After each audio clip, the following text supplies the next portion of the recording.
Buenas tardes, boa tarde a todas as pessoas que estão aqui.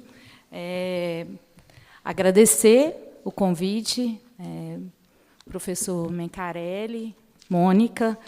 É muito importante esse cuidado, essa perspectiva dessa costura da rede, e eu acho que vocês estão fazendo um trabalho importantíssimo nesse sentido, né, e de nos acolher, nos articular nessa possibilidade de construção coletiva sobre a questão da cultura nas universidades. Eu acho que vocês estão fazendo um papel importante, brilhante nesse sentido, então agradecer.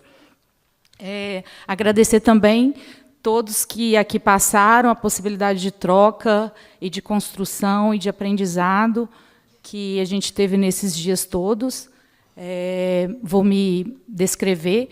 Eu sou uma mulher branca, de um rosto bem redondo, bochechuda, porto um óculos, tenho cabelos castanhos acobreados que estão no coque e visto uma roupa com maçã do amor estampada de vermelho. Essa é a terceira mesa, né, com esse título de Políticas Nacionais para as Culturas e Artes e Políticas nas Universidades. É uma continuidade, né, de um debate. A gente já teve um momento que foi falado sobre as políticas nacionais pelas culturas e para as artes.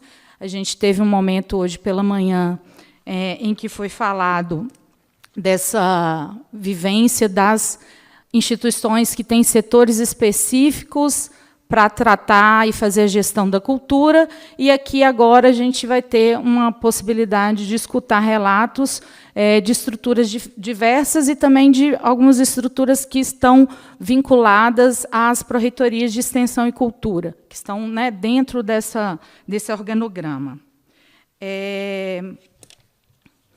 Eu venho do movimento... Durante minha formação, eu tive muito próxima do movimento agroecológico, e quando a gente pensa um pouco nessa perspectiva da cultura, a gente pensa na questão do cultivo, né?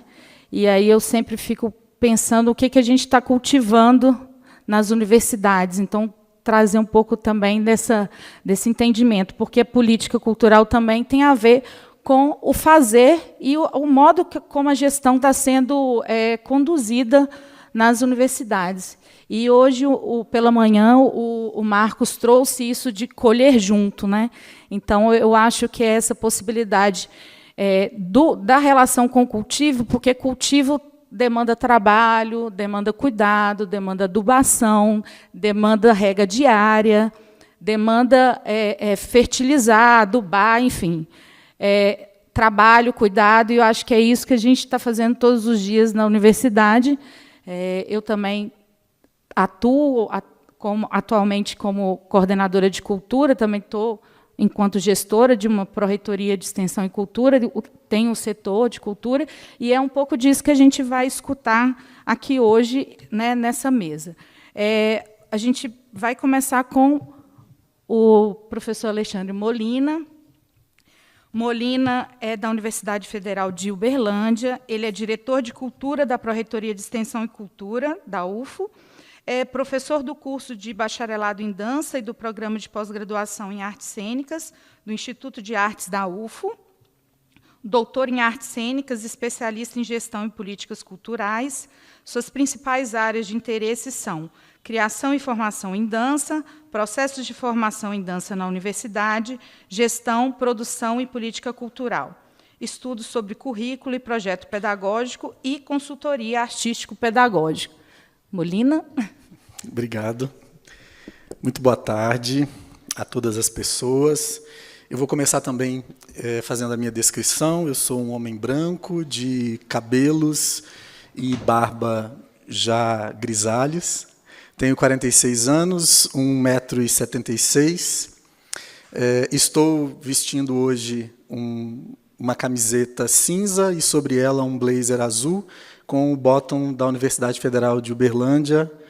E estou muito feliz de estar aqui participando dessa mesa hoje, e aproveito para agradecer imensamente ao Fernando Mencarelli, à Mônica Ribeiro e toda a equipe da Pró-Reitoria de Cultura da Universidade Federal de Minas Gerais, todas as pessoas que estão envolvidas na organização e no trabalho para que esse seminário aconteça.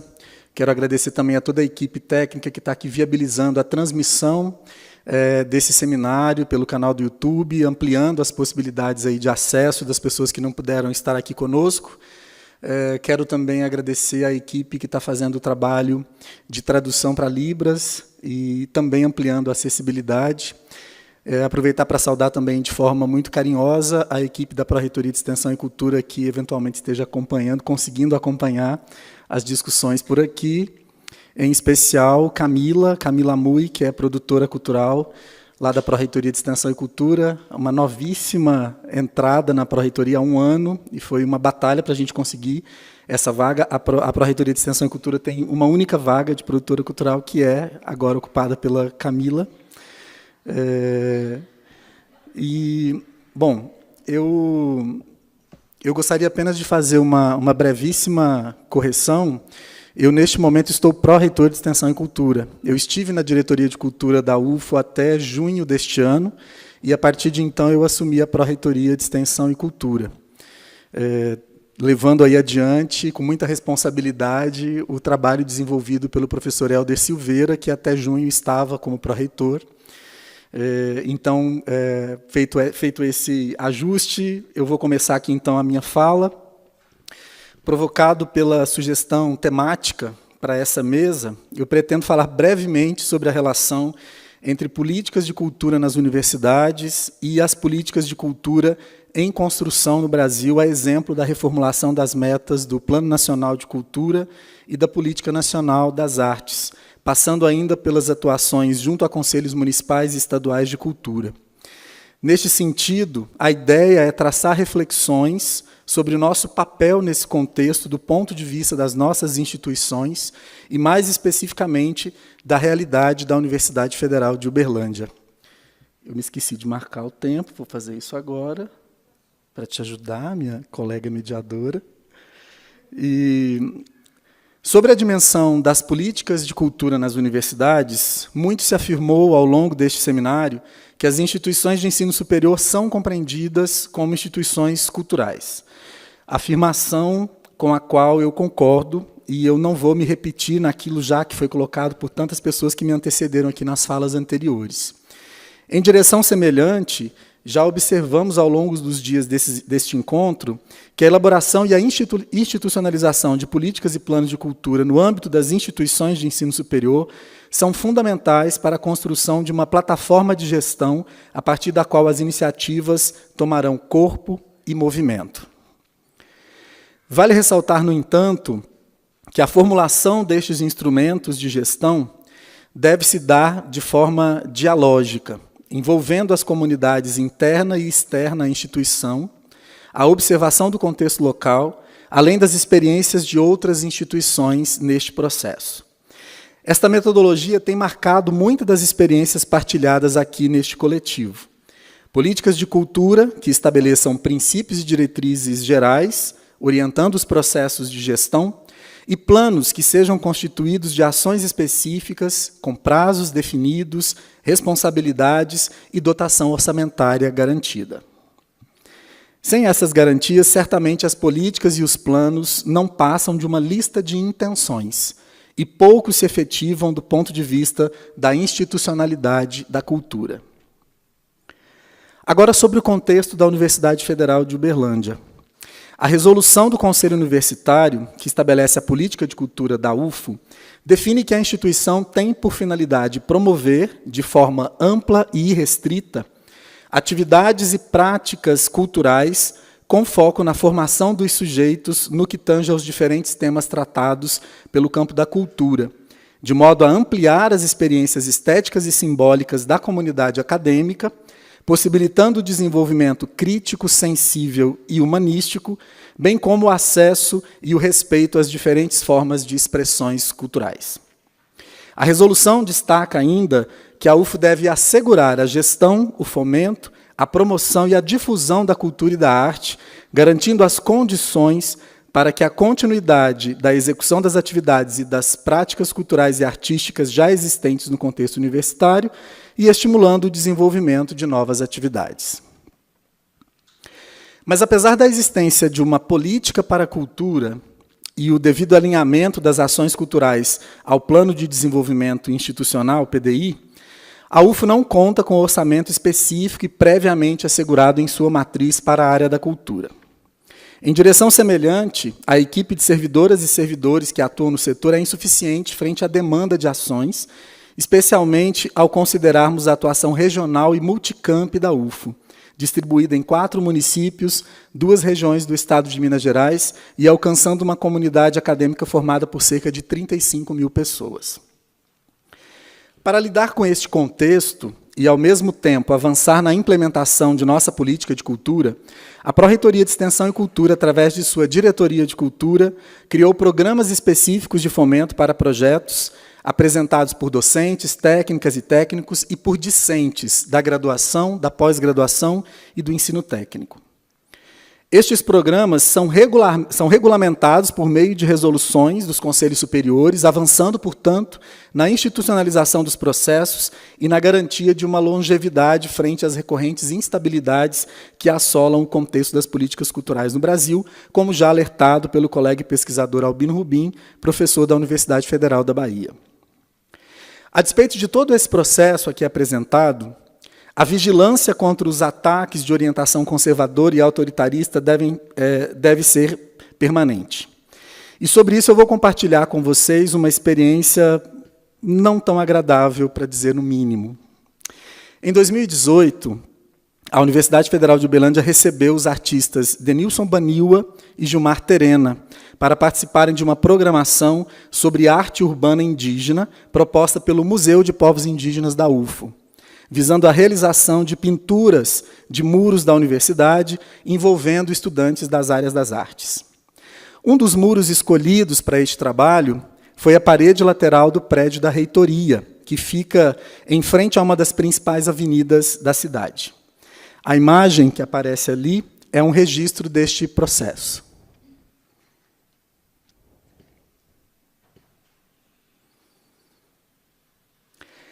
Após um tempo em que esta obra esteve exposta, começamos a receber uma série de questionamentos sobre a qualidade, entre aspas, artística do trabalho, com a afirmação de que se tratava de algo frágil, de mau gosto, e que não deveria estar nas paredes do prédio da reitoria.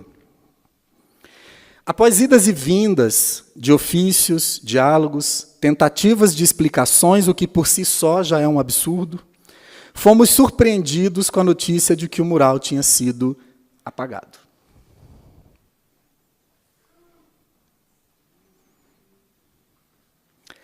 O apagamento deste trabalho artístico foi justificado pelo constante em uma outra resolução da UF que estabelece as regras para o uso de estruturas da universidade para a criação de obras em grafite.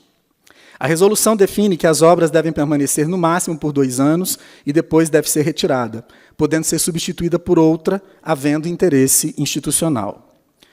Vale destacar que outros murais estão espalhados em diversos espaços da UFO, mais especificamente em ambientes dedicados à ocupação de atividades estudantis, mas que não foram objeto de questionamento, nem tampouco foram apagados como ocorreu com a arte de Baniwa. Este registro que faço aqui ilustra um pouco das batalhas que os diferentes setores que trabalham com a cultura no contexto das instituições de ensino superior precisam travar. A mudança de imaginários é urgente.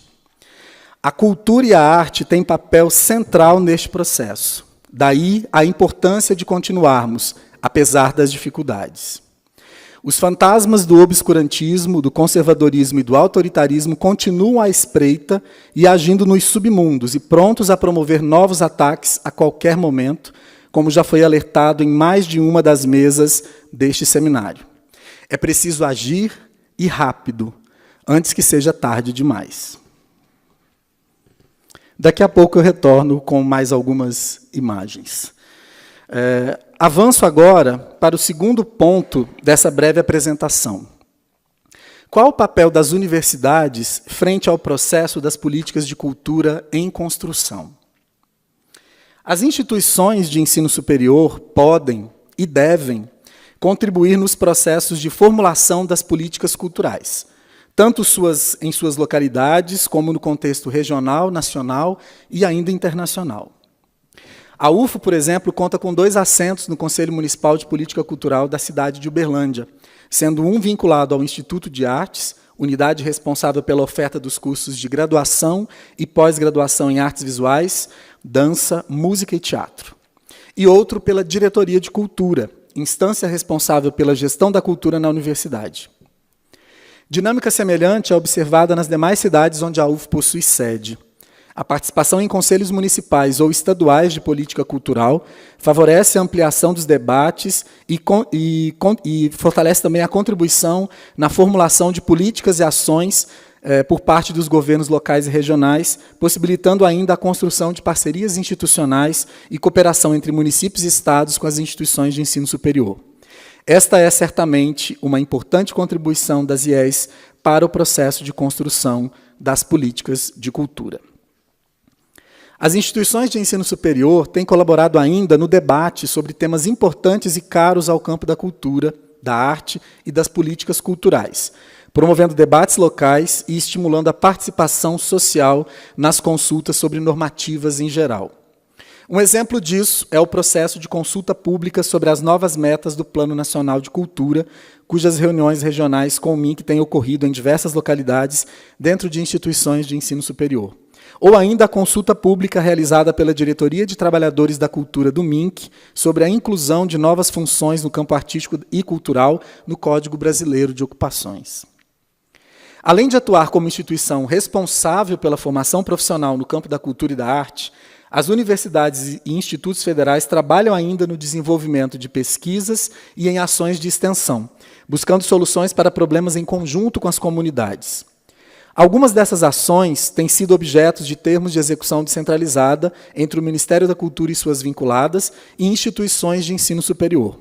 Este seminário é um exemplo disso, mas é possível observar ainda a parceria firmada entre a Funarte e a UFBA para o desenvolvimento, implementação, avaliação e sistematização do Programa Nacional de Mediação Artística, projeto de pesquisa aplicado associado a ações de extensão, cujo objetivo geral é subsidiar a Fundação Nacional das Artes na formulação do eixo acesso da Política Nacional das Artes. Diversas outras iniciativas estão em andamento ou em fase de formulação, o que seguramente reconhece a expertise das instituições de ensino superior em processos de análise, consulta e interpretação de dados, além da elaboração e problematização de ideias acerca da cultura, da arte e das políticas culturais. Outro aspecto que quero destacar, mas que certamente não esgota as possibilidades de contribuições das instituições de ensino superior para a formulação de políticas culturais, é a capilaridade territorial efetivada por essas instituições. As universidades e os institutos, de forma conjunta, cobrem parte significativa do território nacional, estabelecendo diálogos e trocas com comunidades locais, atuando, em alguns casos, quase que solitariamente, como equipamentos culturais em determinadas regiões. A UFO é uma instituição pública localizada no interior de Minas Gerais, presente em 4 municípios e em 2 regiões, ofertando cursos nas áreas das humanidades e das artes, além de outras, e que promove a gestão de importantes equipamentos culturais. Em estudo recente, o Instituto de Artes tem observado os impactos positivos da atuação de egressas e egressos dos diferentes cursos de arte na transformação dos contextos artísticos e culturais e no fortalecimento da rede de atuação profissional nestes campos. Este relato é um dos exemplos que podemos destacar sobre a importância de uma instituição pública de ensino superior nos seus territórios. O MINC, a Funarte, a Fundação Palmares e as demais vinculadas podem potencializar suas atuações e ampliar o alcance de suas políticas ao estabelecer parcerias com as universidades e institutos dedicados à educação superior. Portanto, as IES têm papel fundamental na contribuição com a construção das políticas culturais em andamento, seja na perspectiva da realização de pesquisas e diagnósticos culturais, na formação e capacitação profissional, no desenvolvimento de parcerias para implementação de ações culturais ou discussões sobre temáticas do campo cultural e ainda no monitoramento e avaliação de impacto dessas políticas para os diferentes setores da cultura. Eu finalizo essa exposição apresentando para vocês uma sequência de imagens que demonstram um pouco do processo da continuação das obras do teatro e do cinema da UFO. Iniciadas em 2008 com o programa Reúne e que ficaram mais de uma década fechados sem a conclusão das obras. Estas obras foram retomadas em 2023, a partir de diálogos com o governo federal. O cinema e o teatro da UFO, por sua vez, passarão a ser uma realidade. E assim, em breve, precisamente no dia 13 de dezembro de 2024, a UFO contará com mais 2 equipamentos culturais para ampliação do acesso e da oferta de atividades artísticas nas áreas da música, das artes da cena e do audiovisual. Essas 2 conquistas são um marco da história da gestão da cultura na UFO, que completou, em 2024, 46 anos de federalização.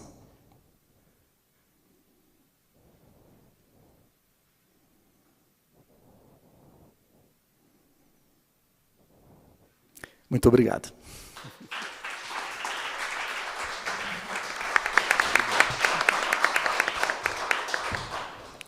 Obrigada, Molina. Continuando com a metáfora com o cultivo, né? Eu acho que essa relação da cultura e do cultivar, eu fiz no início a pergunta, né? Como que a gente está plantando, como que a gente está colhendo, o que a gente está cultivando, e também a partir da sua apresentação fiquei pensando assim, o que é que a gente cultiva e depois é deixado para morrer, não é mais cuidado, ou é simplesmente, sei lá, é jogado algum agrotóxico em cima, né? E também o que é possível de florescer, né? Eu acho que você traz, no final, 2 possibilidades de quando uma florzinha nasce e a gente fica lá observando ela no meio do asfalto. Agora a gente vai passar para Patrícia Dornelles. Você quer falar? Rapidinho. Inspirado pelo que você acabou de dizer, tem uma frase que os grupos da Congada, que é uma manifestação cultural importante na região de Uberlândia, com mais de 100 anos, numa das reuniões preparatórias e numa certa descrença com a continuidade dos apoios das instâncias públicas, uma das lideranças disse: a gente quer parar, mas a gente teima. É assim a cultura. Vão continuar teimando, né?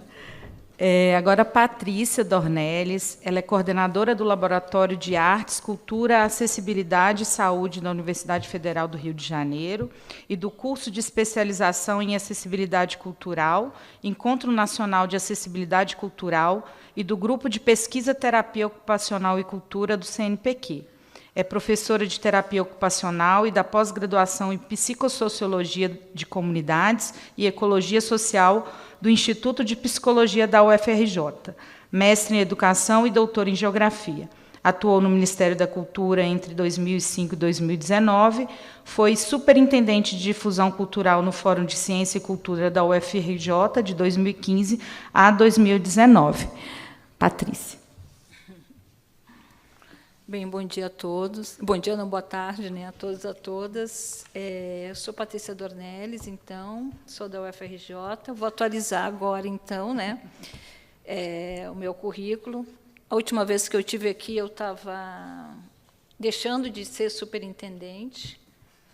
Eu ia deixar meu cargo 30 dias após a minha visita aqui, minha participação num seminário parecido como esse. E aí, agora, eu retorno como superintendente. Faz uma semana que eu sou superintendente, então, quando eu mandei lá meu mini bio, né, não tinha colocado ainda, e quero agradecer aqui publicamente a Ruta, né, que me chamou, e agradecer pela confiança de retornar ao Fórum de Ciência e Cultura e retornar aqui, de estar mais próximo de vocês aí, discutindo a pauta da cultura. Bem, também não posso deixar de fazer a minha audiodescrição tão militante, né, que sou dessa agenda, e fico feliz, né, que a gente tenha incorporado a Libras, a audiodescrição, etc., né, para a questão da acessibilidade. Então, eu sou uma mulher morena, me identifico como morena, porque sou do Sul, e no Sul dizem que eu sou uma mulher morena, então me identifico como uma mulher morena, tenho os cabelos pretos, bem compridos, com alguns fios de cabelos brancos. Estou aqui com os olhos pintados, um batom vermelho que já deve estar gasto, um óculos oval, né, com um detalhezinho vermelho e marrom. Estou com uma bata bege e um colete colorido em cima dessa bata. Tem colorido com tons de terra, um desenho abstrato. Estou com um colar de prata e uma pulseira marrom, e tenho muitos anéis nos meus dedos. Como eu falo e me comunico com as mãos, é capaz que eles apareçam na tela, então isso é uma característica minha. Isso é uma boa coisa da audiodescrição, a gente trazer as características pessoais, né, as identidades pessoais. Os anéis, quem me conhece sabe que eu estou sempre com eles. Bom, gente, é uma alegria estar aqui, agradecer ao Mecarelli, né, e a Mônica e toda a equipe, né, parabéns também por toda a organização, a gente sempre se sente em casa aqui, né, na UFMG, e esse avanço aí também da questão da acessibilidade, que muito bem lembrou Molina. Eu já agradeci também a Cris, né, muito bom estar aqui como superintendente, e as questões que tem nos atravessado durante esse seminário, me coloquei com uma tarefa aqui, né, também de discutir as políticas de cultura nas universidades e as políticas de cultura em construção. Nós estamos num momento muito importante, como lembrou Bonina, né, estamos aí rediscutindo agora o plano, né, saiu as 30 propostas de uma tensa conferência, né, como sempre, né, mas de importância, retomada e participação popular, né, do nosso querido Ministério da Cultura, né. Eu vou iniciar minha fala lembrando aqui que a UFRJ, agora, esse ano, faz 10 anos do seu plano de política cultural, científico-cultural, né? A gente fez acho que a UFRJ foi uma das primeiras universidades que começou essa discussão da política cultural lá em 2012. Esse plano era para ser revisto agora, né, nesse ano, mas, em função da greve, né, que a gente teve também, a gente está passando agora para essa discussão de 2025, e a gente vai entrar nesse processo de avaliação, reavaliação, rediscussão, a retomada dos ciclos dos debates, que a gente chama Você Faz Cultura, e estamos muito inspiradas no mapeamento que a UFBA fez, né, e a gente vai também querer fazer esse trabalho, que é muito significativo, desses dados que a gente precisa. A nossa universidade, né, a Cris mostrou também ontem um pouco, tão grande, né, que é a UFRJ, e também estamos realizando, no ano que vem, o nosso segundo encontro de arte e cultura. Eu vi o colega da UFBA lá mostrando que vocês também estão fazendo, né, o primeiro encontro, fizeram recentemente um primeiro encontro, e esse segundo encontro faz parte, então, também dessa discussão das políticas culturais, né, que foi um evento importante também de mapeamento, né. A gente está investindo aí na institucionalização também de um laboratório de políticas culturais na Superintendência de Difusão Cultural, que a gente quer que ele atue mais como um observatório, e também estamos rediscutindo, né, agora também nesse momento, se a nossa superintendência não troca de nome para uma superintendência de cultura em vez de difusão cultural. Eu quero saudar também aqui meu amigo, meu colega, meu diretor de superintendência, o André Protásio, que foi também a pessoa que trabalhou comigo aqui nessas reflexões e discussões que eu vou compartilhar aqui com vocês, tá? Meu colega de superintendência. Bem, entre uma das coisas, a Cris já mostrou também as fotos, as imagens, né, da UFRJ, né, os trabalhos que a gente tem feito, e pouco essa grandiosidade que é o Fórum de Ciência e Cultura, né, e a nossa universidade. Eu poderia destacar, então, assim, no campo das artes, né, pensando aí as políticas culturais, que uma das coisas que a gente conseguiu institucionalizar, e, é claro, sempre com uma fragilidade, porque a gente também está vendo que o Molina conseguiu agora a sua primeira produtora cultural, né? A gente está sempre aí nessa batalha, foi o programa de apoio às artes, né, que a gente chama, onde a gente criou os grupos de representação institucional e os programas de representação institucionais. E aí, dentro desses grupos de representação, a gente tem a Companhia de Dança Folclórica, a Companhia de Dança Contemporânea, a Nudafro, a Ópera da UFRJ, a Orquestra de Sopro, o Quinteto Experimental, a Orquestra Sinfônica, né? O grupo de choro, Saudades do Brasil, o conjunto de violões. Bem, a gente tem um conjunto aí de grupos que fazem essa representação. E entre os parins, né, que a gente chama de programas, a mostra do curso de direção teatral, né, que é uma tradição da nossa instituição, o Sistema Universitário de Apoio Teatral, a arte na educação básica, me lembrei, né, das discussões que estávamos ontem, que é um trabalho muito bacana que a gente faz também, né, com o CAP da UFRJ, os Cancioneiros do IPUB, que é um grupo de 20 anos, né, de saúde mental muito legal, que está participando, inclusive, do festival, né, Música de Doido, que está acontecendo aqui na Funarte essa semana, aqui também, aqui em BH. E, dentro dessas questões, até ontem o Molina perguntou para a Cris, né, a sustentabilidade, né, Molina, como é que a gente tem feito? A gente, para garantir um pouco esse trabalho do ProArte, ou pelo menos dos garins e dos parins, a gente tem trabalhado com a captação de recursos via emenda parlamentar, né, a gente tem buscado esse apoio.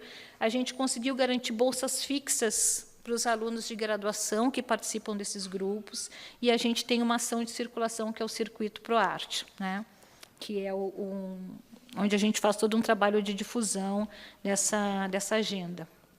Eu quero lembrar também agora aqui para vocês, entrando num outro momento aqui da nossa história, a metodologia que a gente se criou do que a própria conferência temática de seria muito mais. Então, nessas metodologias, né, fazer um pouco essa tarefa da gente estar das artes, né, e para a própria conferência das universidades. Esse papel e essa representatividade abortado, né, com a questão do golpe militar, com o golpe, né, plano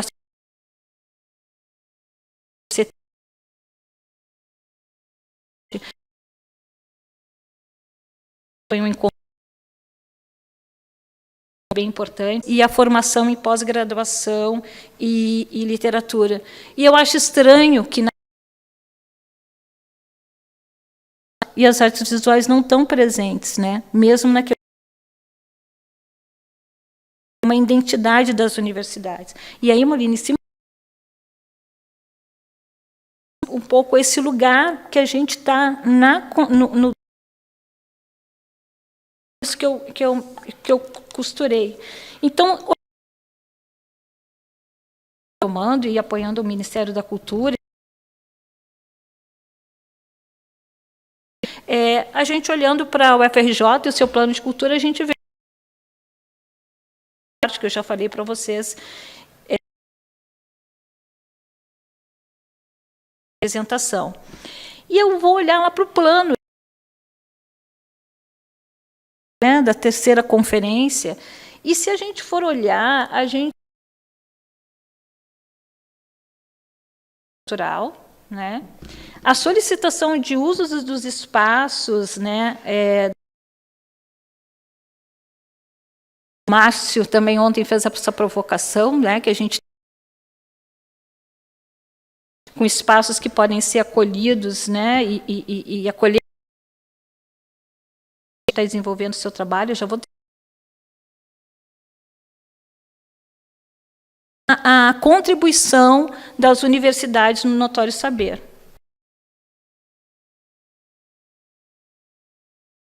Da diversidade cultural, da transversalidade de gênero, de política cultural, e isso continua documento, esse último documento que é da conferência, a gente discutir a questão das políticas culturais. E aí eu fiquei pensando nessa nossa pouca presença nesses documentos. né? E sobre essa pouca presença, que eu queria deixar aqui algumas perguntas para a gente se pensar. A gente está retomando a discussão do plano e a gente está sendo solicitado pela sociedade civil, pelas discussões, por todo esse esforço que a gente faz para reconhecer notório saber, para pensar a formação e para disponibilizar os espaços. É isso que está lá, né? E como que a gente pode, com toda essa contribuição, ampliar nossa participação nessa demanda, porque se a gente não está lá na demanda do plano, né, a gente não vai poder aparecer melhor nesse papel que a gente está aqui discutindo como universidades que querem discutir as suas políticas culturais e que também têm contribuições a fazer com as políticas culturais, né, municipais, nacionais, federais, estaduais. Então, eu fiquei perguntando onde que a gente está nessas 30 propostas, né, e quais são os nossos desafios. A gente está também em moções. Interessante que a gente está em moções.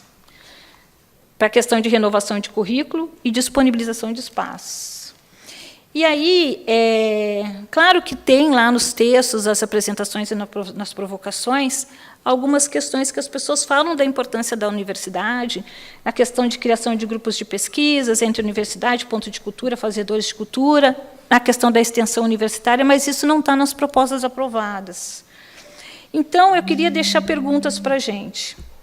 Por que nós só estamos apontados como instituições para as questões do notório saber e para a questão da diversidade, e dos segmentos da diversidade? Na Conferência Nacional de Cultura, né, eu acho que a gente tem questões aí a apontar, né?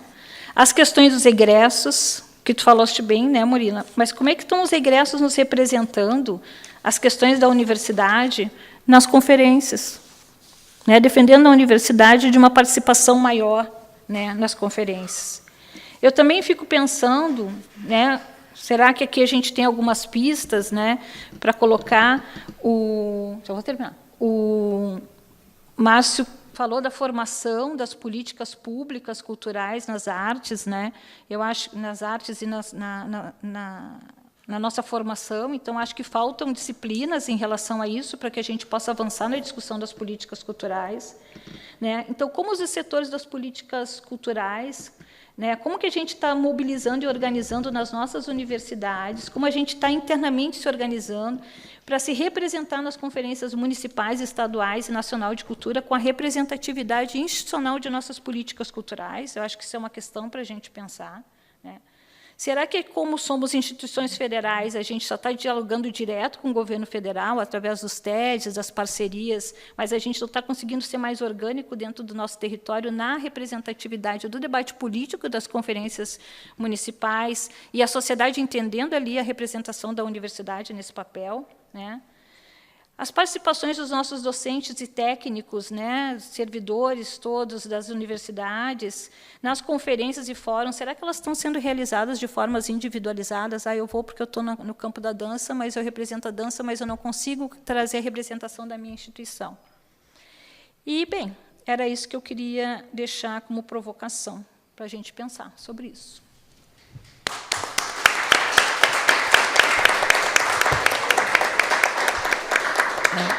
Enquanto Patrícia falava, eu, seguindo aqui meu raciocínio, metáfora, agroecologia com cultivo, cultura, eu fiquei pensando na relação com as sementes, né? Assim, foram várias questões, mas assim, esse semear, qual o tipo de semente que a gente semeia, né? Tem umas sementes transgênicas aí que podem ser complexas, né? E aí são perguntas, várias perguntas que ela nos trouxe aí, que eu acho que é isso. Qual que é a semente que a gente está plantando? Como que a gente está plantando essa semente, né? Agora eu vou passar para a Rosiane Beckler, da Universidade Federal do Vale do Jequitinhonha, em Mucuri, UFVJM. Ela é professora adjunta do curso de licenciatura em História da Faculdade Interdisciplinar em Humanidades e diretora de Cultura na Pró-Reitoria de Extensão e Cultura da UFVJM. onde ela coordena o projeto Tramas, Territórios de Afetos, Mineridades e Artes. Ela é doutora em Educação pela Universidade Estadual de Santa Catarina, mestre em Educação pela UFMG e licenciada em História pela UFMG. Tem pesquisas sobre livros didáticos de história regional, com ajustes de escala sobre o Programa Nacional do Livro Didático e sobre a escrita de uma história que tem por desafio conciliar regionalidades, nacionalidade e identidades em narrativas voltadas para a cultura escolar. Foi assessora técnica da AEDAS, na área de patrimônio cultural, cultura, esporte e lazer, junto às atingidas e atingidos pelo desastre da Vale na mina do Córrego do Feijão. Tem experiência na gestão de projetos dentro e fora do espaço acadêmico, sendo idealizadora e gestora do projeto Olharte Brumadinho, de 2020, e coordenadora do projeto Território de Partilhas, Deslocamentos entre o Formar-se Professor e História das Gerais, Olhares para Além das Minas. Rose. Obrigada, Raquel. Boa tarde a todas, todos e todes. Ao invés de ficar quieta lá no ensino de história, né, viemos parar aqui na mesa sobre cultura, porque estamos sendo sempre desafiados e desafiadas. Então, eu queria começar agradecendo imensamente ao Fernando, que me recebeu em pleno janeiro, acho que um dia antes das férias, né, Fernando? Na Procult, para me socorrer. Eu estou diretora de cultura na UFJM desde agosto do ano passado, e fui até Fernando para fazer uma conversa, e desde então ele tem sido aí um companheiro de partilhas e de formação. Então, agradeço muito e parabenizo tanto Fernando quanto Mônica por estar articulando essa rede. E eu acho que ela não morre amanhã, não, viu, Fernando? Porque nós já temos vários planos, né? E, sobretudo, a gente fica discutindo muito, né, sobre o lugar institucional, e ele efetivamente é muito importante. Mas quem faz as instituições são as pessoas, né? E as conexões que se estabelecem entre elas. E eu acho que a gente está tendo o tempo suficiente necessário para fazer isso aqui esses dias. Então, muito obrigada. Cumprimento meus colegas da mesa. Vou fazer aqui minha descrição também, né? Eu sou uma mulher de pele parda, 1,56 m de altura, curvilínea, 41 anos, bastante sorridente. Visto uma blusa curta, rosa, com colar prata de bolas. Também se destacam os braços tatuados, com uma arruda no pulso esquerdo, homenagem à mãe e à avó benzedeiras, e uma grande homenagem a Guimarães Rosa e ao Vale de Jequitinhonha em todo o antebraço direito. Bom, eu falo desse lugar de quem está diretora de cultura da Universidade Federal dos Vales do Jequitinhonha e Mucuri, mas também quem tem um profundo respeito, encantamento, compromisso e honra de estar nesse território. Então, organizei minha fala no sentido de falar sobre os vales, né?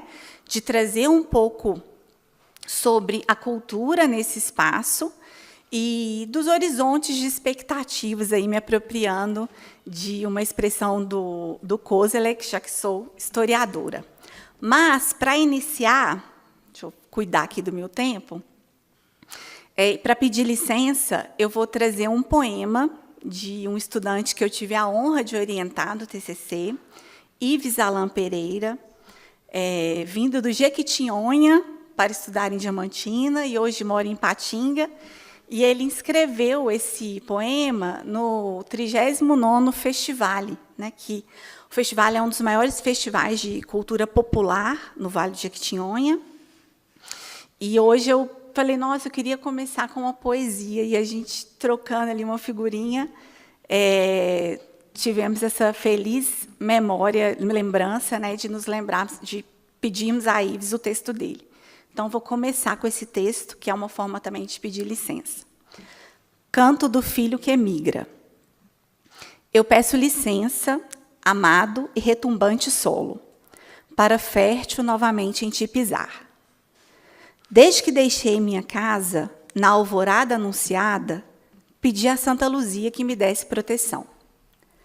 Roguei que desse luz, que trouxesse paz na guia. Rezei também a Santa Maria para o caminho iluminar. da caatinga fui cerrado, e encerrado foi-se o canto, o colo, o leito e os caminhos, ensinados pela velha avó ao agora neto retirante. Emigrando vale afora, sem certeza e em qual lugar, as histórias e memória poderiam repousar nas históricas e já tão repetidas linhas desse destino colocado. Não há espaço e nem paradas para o passo atrasado. Atrasado é o estigma que, em nome da miséria, assombram nossa gente, assolam nossas terras, mas que não tem parado o canto, que ecoa novas eras. Fazemos verde o verso vale, sem lítio e suas falsas promessas. Existindo da esperança, dá para enxergar descanso, nos braços que nos acolhem e no canto retirante. Sonho meu é ver a vida novamente florescer, para cantar das suas belezas e ver aqui permanecer a cultura rica nossa de território ancestral, e fazer valer a pena o porquê do ir embora, para voltar em tempo de cheia e celebrar cada vitória do filho canto que emigrou, na companhia da Mãe Senhora, na proteção do Pai Odé, Aparecidas, Marias, glórias. Tantas glórias longe da minha casa, no aço e na falta de ócio, no passo não retrocedido, no ideal nunca meu, mas nosso. Quem dera, amado solo, pisar descalço em seu terreiro, cantar cantigas de roda, lembrar seus canoeiros, rimar com suas mulheres, tecendo fios de algodão, a saudade que dói no peito e aperta o coração. Fui menino e agora homem, tudo isso já andei, mesmo longe te amando, nunca me esquecerei do lugar, de sua gente e toda a beleza daqui. Se sou, é porque te fui, porque te sou, Vale do Jequi. Bom, lindo, né? Consegui ler sem chorar, em Ives. Difícil, né? Gente, antes também que briguem comigo, né? Não falo só do Vale de Jequitinhonha, eu falo do Vale do Mucuri também. E pode colocar a apresentação, por favor?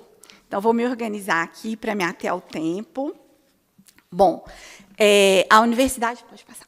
A Universidade Federal dos Vales de Jequitinhonha e Mucuri tem sede em Diamantina, né? Está inserida em 4 regiões geográficas imediatas do estado de Minas Gerais, com sede em Diamantina, mas nós também estamos em Teófilo Otoni, Vale do Mucuri, em Janaúba e em Unai, que tem interface ali com o Vale de São Francisco também. Eu fiz essa próxima imagem aí porque nós nos comprometemos, né, como nova gestão da Pró-Reitoria de Extensão e Cultura, em percorrer todos os 4 campos no primeiro semestre. E aí, depois que a gente finalizou, eu joguei lá no Google Maps, usando esse artifício, para ter uma dimensão, né? Então, vejam, se a gente sair de Diamantina e falar, agora eu vou passar em todos os campos, né, de uma vez só, a gente vai levar 31 horas para percorrer cerca de 2.217 quilômetros, né? Para Unai, a gente viaja 10 horas. Para Teófilo Otoni, 8. O mais perto é Janaúba, né? 6 horas.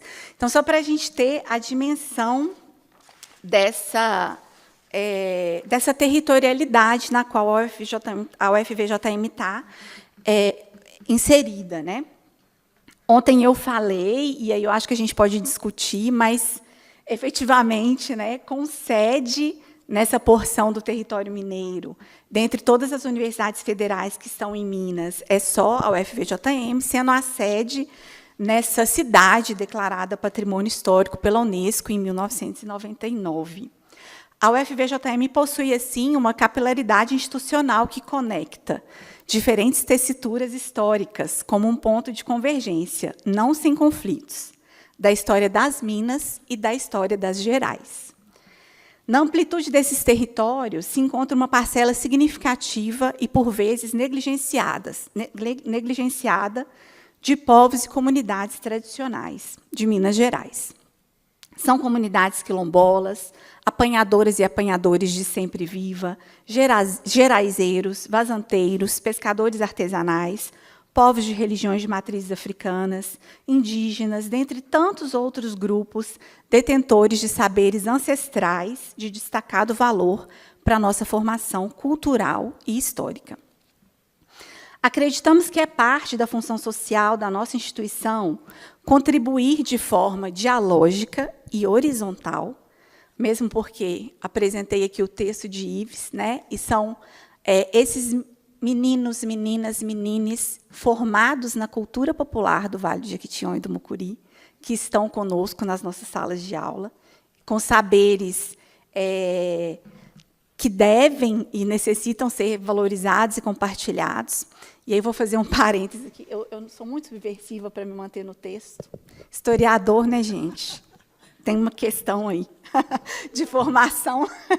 Mas eu vou lembrar aqui também uma outra aluna minha, que formou numa escola quilombola, Janaíne Ferraz, de Berilo, e que eu também tive a honra de orientar no TCC, e ela fez uma análise do nosso PPC, da licenciatura em História, e o que ela chegou para mim na primeira vez, falando: Rose, eu quero que você me orienta, porque eu vim aqui para cursar a licenciatura em História porque eu queria saber sobre a minha história, a história do meu povo.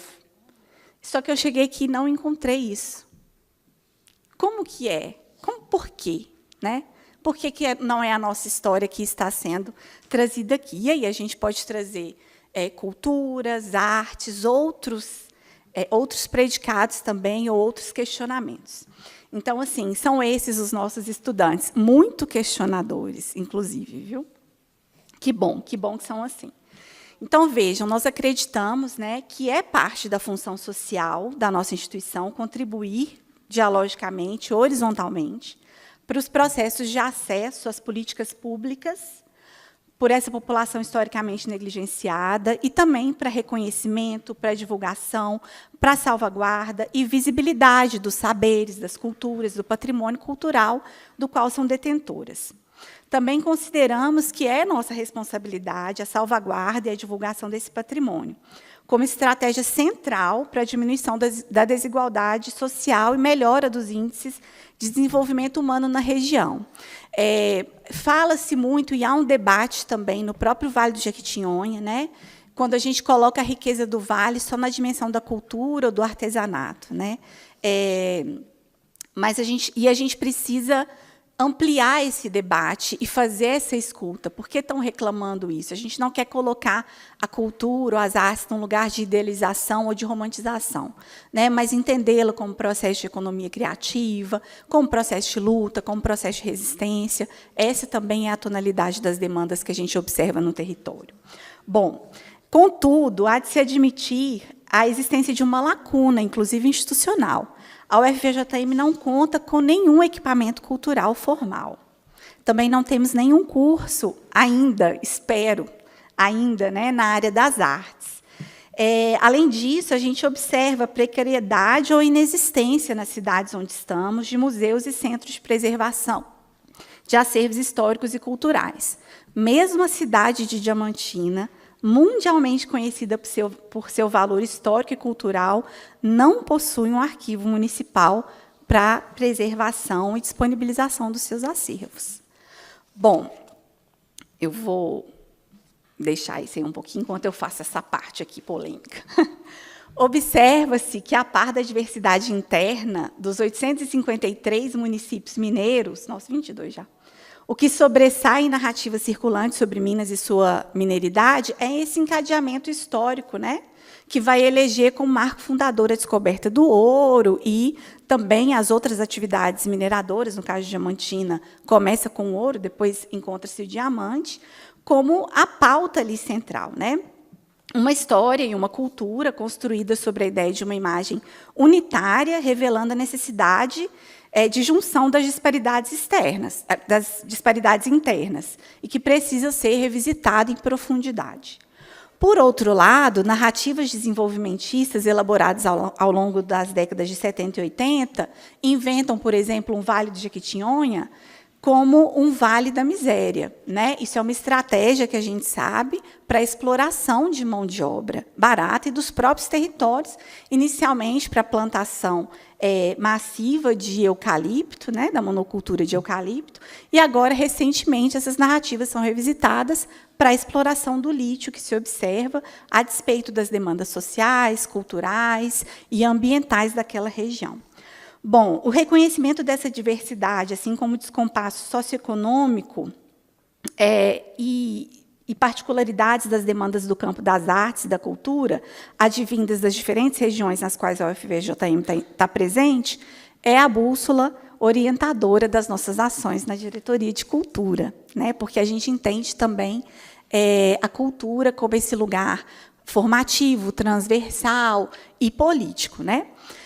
Só para situar, a Diretoria de Cultura ela está dentro da Pró-Reitoria de Extensão e Cultura, que foi criada em 2008 na UFVJM, já com essa configuração, sendo que, em 2012, no bojo ali das discussões, né, sobre o Plano Nacional de Cultura, outros debates, próprio Festival de Inverno, que até então acontecia também em Diamantina, nós vamos ter aí a nossa política cultural, aprovada pela resolução do CONCEP, resolução 26/2012. Eu não vou me ater aqui, porque eu sei que meu tempo já está se esgotando, mas só ler esse destaque, né, é essa mesma política cultural que está vigente, e assim que eu assumi a gestão, uma das provocações dos servidores que já estavam lá era sobre a necessidade da gente rever essa política. Naquela ocasião, há 1 ano e meio, mais ou menos, a minha postura foi, bom, a comunidade acadêmica não sabe da existência dessa política, né? A comunidade acadêmica não sabe, parte da comunidade acadêmica não sabe nem da existência da Diretoria de Cultura.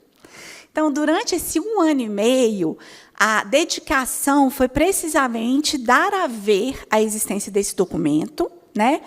E através do projeto Tramas, né, que é um projeto guarda-chuva, conseguir estabelecer uma rede, falar, olha, a gente existe e nós estamos aqui também para apoiar as ações que já estão em curso.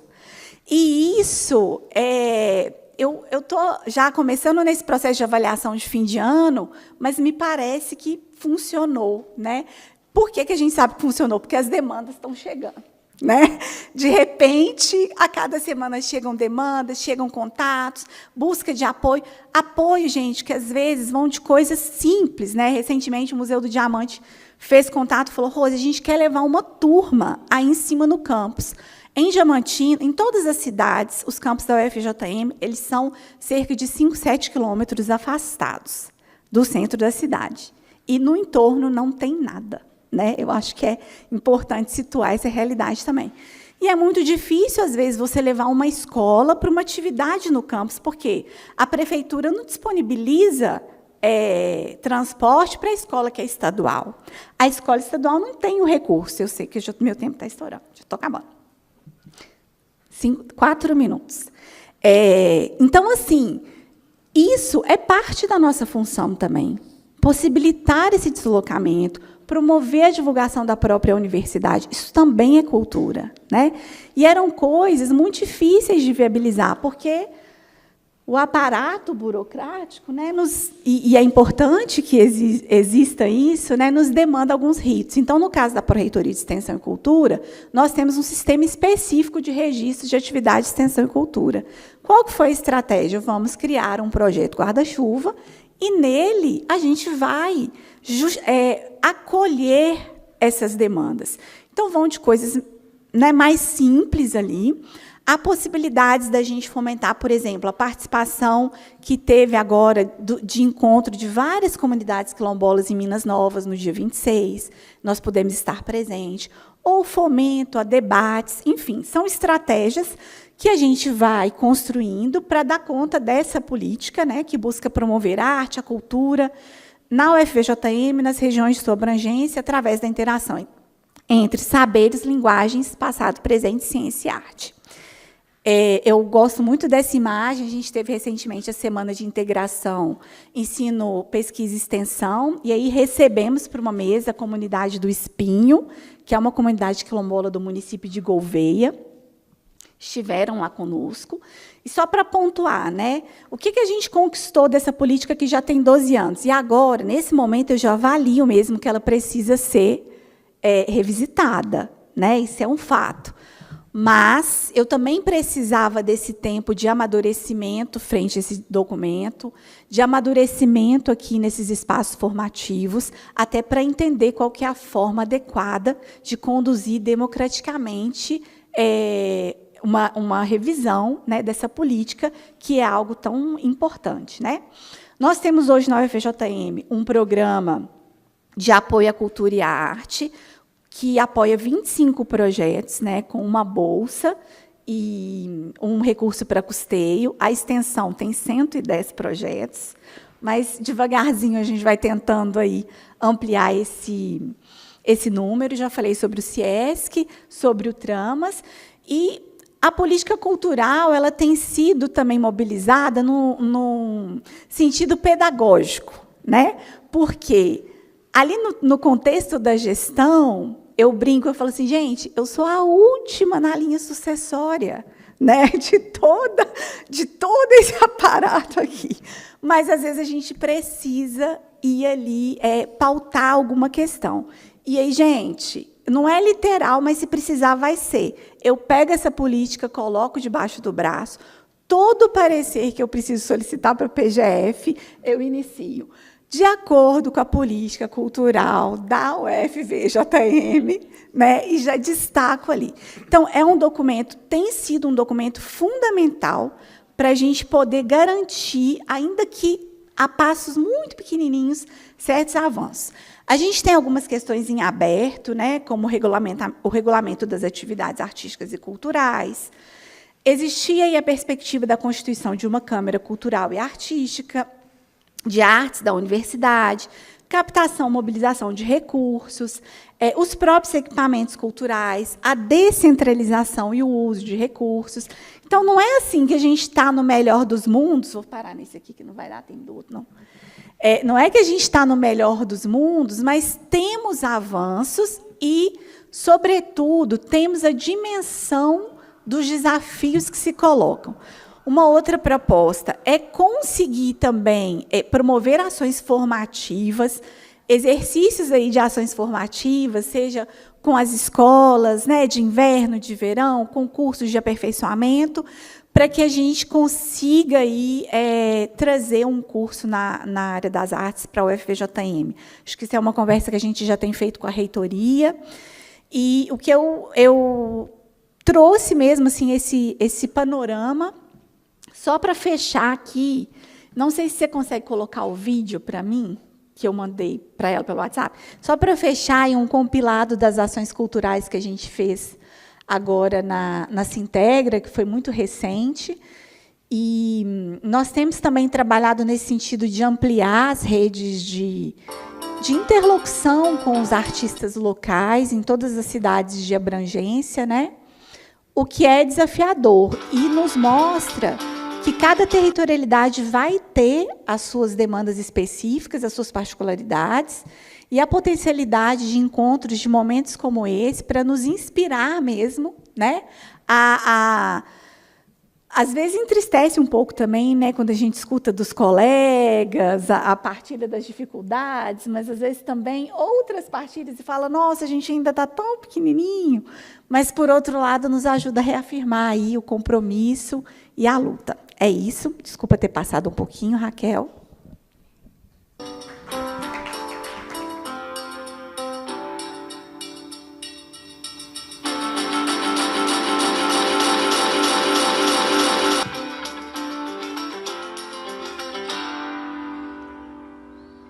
Sou poeta, guerreiro e caçador, criança, criatura e criador do meu caminho.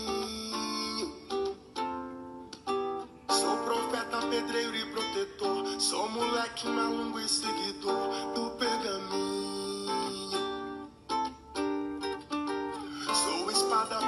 praia ao sapão, pena, cuia, papel, mão de pilão, sou braço forte. Sou estrada, poeira e calçadão, sou caatinga, cerrado e serração, sou vento norte. O que nasci pra ver, não sei, mas vou saber. O que nasci pra ser, não sei, mas sou. Fazer o quê?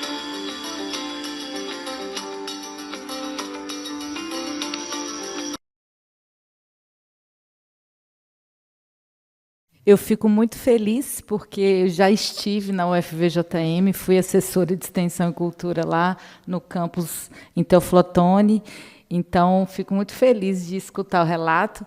E aí, continuando a minha costura metafórica, eu fiquei pensando a própria palavra, né, que nomeia a universidade, tem vale no nome, e a fala da Rose está muito vinculada à terra, a coisa do que território é esse que a gente está semeando, né?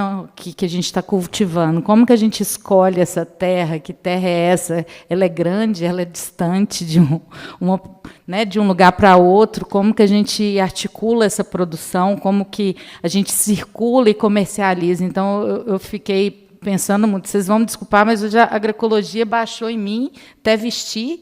Então, é assim que eu estou pensando. Agora eu vou passar a palavra para Lígia Petrucci. Petrucci. Ela é produtora cultural e diretora do Departamento de Difusão Cultural e Centro Cultural da Universidade Federal do Rio Grande do Sul, tendo sido responsável, entre outras ações, pela coordenação e curadoria dos projetos Unimúsica, Cenas Mínimas e Núcleo de Estudos da Canção. É historiadora, mestre em artes cênicas, especialista em política cultural pela Sorbonne e em gestão cultural pelo Observatório Itaú Cultural. Lígia. Obrigada, Raquel. Então, boa tarde, todos, todas, todos. Antes de mais nada, eu gostaria de agradecer muitíssimo ao Fernando Mencarelli e à Mônica Ribeiro pelo convite, e agradecer igualmente à equipe da Procult pela acolhida tão gentil e afetuosa, a Rosângela, a Cristine e todo o grupo de bolsistas, né? Bolsistas tão importantes. Então, vou fazer a minha audiodescrição também. Eu sou uma mulher branca, de 60 anos, tenho os cabelos grisalhos, que estão presos em um coque, estou usando uma blusa preta matizada e uns colares prateados. Então, já de início, eu preciso dizer que é um grande desafio estar diante de vocês e ao lado das colegas e do colega para falar sobre políticas culturais nas universidades. Mas, ao mesmo tempo, é uma grande chance poder estar aqui com vocês para escutar essas reflexões tão potentes, tão instigantes. Eu digo que é uma chance porque, justamente agora, nos próximos dias, nós vamos criar um GT para a preparação de estratégias com vistas à elaboração de um plano de cultura para a Universidade Federal do Rio Grande do Sul. Dá para colocar o meu slide? Esse aqui. Obrigada.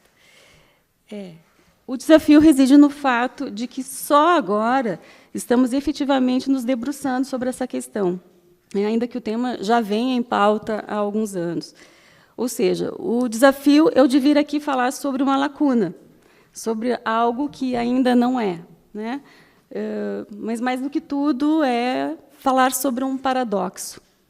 Um paradoxo que pode ser sintetizado da seguinte forma. É uma frase simples e até mesmo dura, mas que convém ser assumida. No que diz respeito à promoção da cultura, a URGS produz muito, porém, reflete muito pouco sobre o que produz. Não que não haja, evidentemente, uma elaboração conceitual e intelectual na concepção e na execução das diferentes ações culturais propostas, mas eu me refiro a uma reflexão sistêmica e sistematizada, contínua e compartilhada entre diferentes setores. Então, a minha fala vai ficar um pouquinho mais descritiva, né, do que propriamente reflexiva ou provocativa, mas é um caminho para pôr em palavras esse paradoxo. Então, não temos ainda uma reflexão consistente sobre políticas culturais, não temos ainda uma efetiva inserção em redes, não temos ainda um plano de cultura. O que é que temos, então?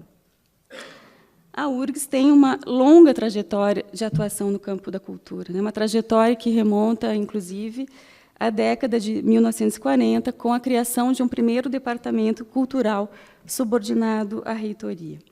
Nas décadas seguintes, esse núcleo de trabalho voltado para a cultura foi recebendo diferentes denominações: Departamento de Difusão Cultural, Departamento de Educação e Cultura, Comissão de Cultura, Divisão de Difusão Artístico-Cultural, até se estabilizar, a partir dos anos 1990, como um departamento vinculado à Pró-Reitoria de Extensão e chamado Departamento de Difusão Cultural, ao qual eu estou vinculada. Então, esse arco que vai lá dos anos 40 do século XX até o presente denota uma certa persistência, né? Há um empenho de abordagem e de presença da cultura no âmbito institucional, né? Sempre em relação com a sociedade. Temos, portanto, essa história, né? E faz parte dela a criação, ao longo desses anos, de todo um conjunto de equipamentos culturais que estão distribuídos de forma bastante segmentada entre diferentes unidades da universidade, embora mais ou menos concentrados no Campo Centro, na região central de Porto Alegre. Uma aguinha. Então, por exemplo, vinculados ao Instituto de Artes, nós temos a Sala Corpo Santo, que é um teatro universitário, administrada pelo Departamento de Arte Dramática. Temos o Auditório Tasso Corrêa, que é administrado pelo Departamento de Música. Temos a Pinacoteca Barão de Santo Ângelo, o setor Galeria e o setor de Acervo, que são administrados pelo Departamento de Artes Visuais. Ontem a Marivone mostrou umas imagens aqui bem mais bonitas, né, do que as minhas, da reserva técnica da Pinacoteca.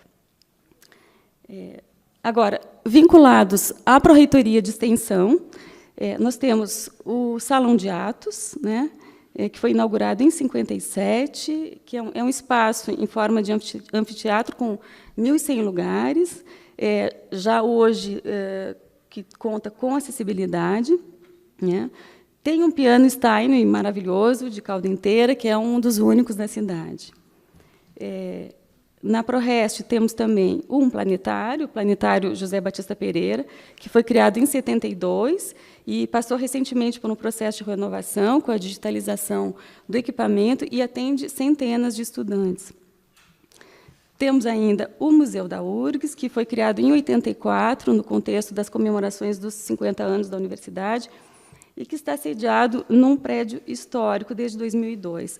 Esse prédio é um dos primeiros prédios históricos, o primeiro a ser restaurado por um projeto chamado Resgate do Patrimônio Histórico e Cultural da URGS. Esse projeto, Resgate do Patrimônio Histórico, ele foi idealizado pela primeira reitora da URGS, a arquiteta Vrana Panizzi, lá no final dos anos 90, e contou com recursos captados por meio da Lei Rouanet. É sintomático que essa tenha sido a única experiência de captação no campo da cultura na URGS até hoje. Bom, ainda vinculados à ProReste, mas agora sob gestão direta da nossa equipe de trabalho no Departamento de Difusão Cultural, nós temos uma sala de cinema, a Sala Redenção, que é um dos espaços mais queridos, né, de cinéfilos e de públicos de todas as idades que curtem cinema. Ela foi inaugurada em 87 e é um dos cinemas públicos mais antigos de Porto Alegre. Tem sessões diárias e frequentemente acompanhadas por debates, então ela realmente se projeta como um espaço de formação. As mostras exibidas são concebidas coletivamente pela equipe da sala, que conta com a atuação de vários alunos bolsistas, né, que trabalham ativamente na curadoria e na produção. Também há curadorias compartilhadas com diferentes parceiros que são fundamentais não só para uma maior amplitude da programação, como também para a obtenção dos licenciamentos necessários para a exibição pública. Então, nesse trabalho continuado de propor filmes que não seriam exibidos em uma sala de cinema comercial, a gente pode ir de uma mostra sobre adaptações literárias do suspense francês a ciclos específicos para o público infantil e escolar, passando por uma mostra sobre cinema contemporâneo japonês, ou além, né, de produções audiovisuais do universo do skate, por exemplo. Vocês podem ver aí umas imagens da sala. E temos, por fim, o Centro Cultural da URGS, que é o mais novo equipamento cultural, inaugurado em 2018. Ele também está situado em um prédio histórico, no Campo Centro, no antigo Instituto de Química Industrial. Ele fica muito próximo do Salão de Atos, muito próximo do Museu da URGS, em frente à sala de cinema e em frente ao Teatro Universitário. E do lado do Parque Redenção. Ele tem ele é todo acessível, né, cabe dizer, ele é todo acessível, o prédio, e tem um charme próprio, pois as salas, que têm configurações bastante variadas, são identificadas com nomes de árvores brasileiras. Tem a sala araucária, pitangueira, ipê, e algumas dessas espécies foram plantadas no jardim que fica em frente. Mas o mais importante é que o espaço se propõe a programar ou acolher atividades muito distintas. Então, em poucos meses, poucas semanas ou poucos dias, temos um recital de piano com repertório canônico, oficinas de jongo de forró, um colóquio internacional de História da Arte, uma exposição com recursos de acessibilidade sobre a obra do poeta Oliveira Silveira, uma exposição de pinturas de um jovem estudante vivendo na Namíbia, seguida de uma exposição de fotografias feitas por um fotoativista sul-africano que viaja o planeta registrando os desastres climáticos e que retratou a enchente de Porto Alegre, no Rio Grande do Sul. Logo depois, uma exposição realizada a partir do acervo da Pinacoteca Barão de Santo Ângelo, que a Maria Ivone mostrou ontem também. Atividades de danças urbanas, uma mostra de música contemporânea ou o lançamento do mais recente livro de Jefferson Tenório, que vai ocorrer na próxima semana. Eu acho que